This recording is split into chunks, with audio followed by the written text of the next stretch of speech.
আজকে আমরা আছি কুয়াকাটা সমুদ্র সৈকতে, বাংলাদেশের একমাত্র জায়গা যেখান থেকে সূর্যোদয় আর সূর্যাস্ত একসাথে দেখা যায়।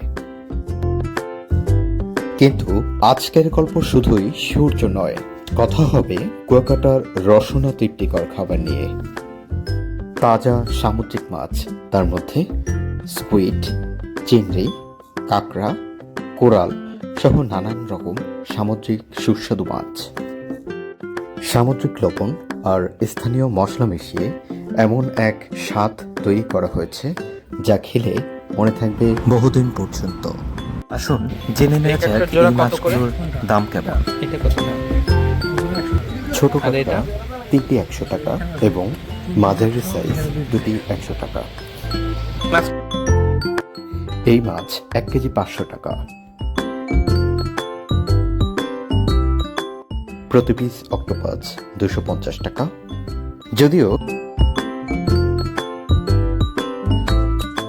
আপনি যদি কুয়াকাটায় আসেন, সমুদ্রের পাশে বসে সামুদ্রিক মাছের স্বাদই না নেন, তাহলে আপনার ভ্রমণটি অসম্পূর্ণই থেকে যাবে।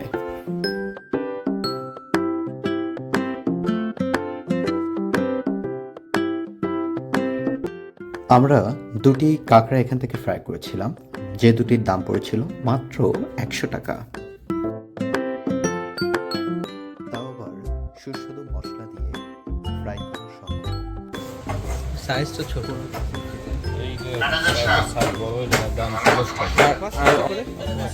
আর অক্টোপাস পাওয়া যায় 800 থেকে 1000।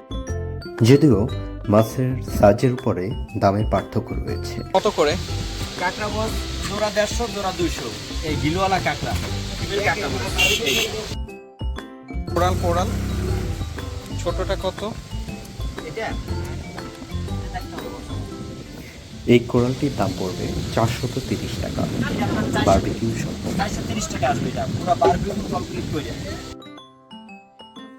উনি আমাকে দেখাচ্ছিলেন মাছটি কতটা তাজা। এই আপনার এটা পড়বে 200 টাকা, আর এটা নিলে পড়বে 350 টাকা পড়বে।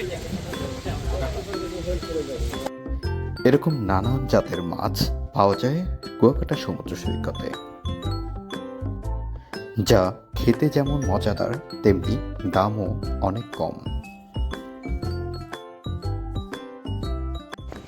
সমুদ্র থেকে এই চিংড়িগুলো মাত্রই ধরে নিয়ে এসেছে জেলেরা, যার কেজি 200 থেকে 300 টাকা।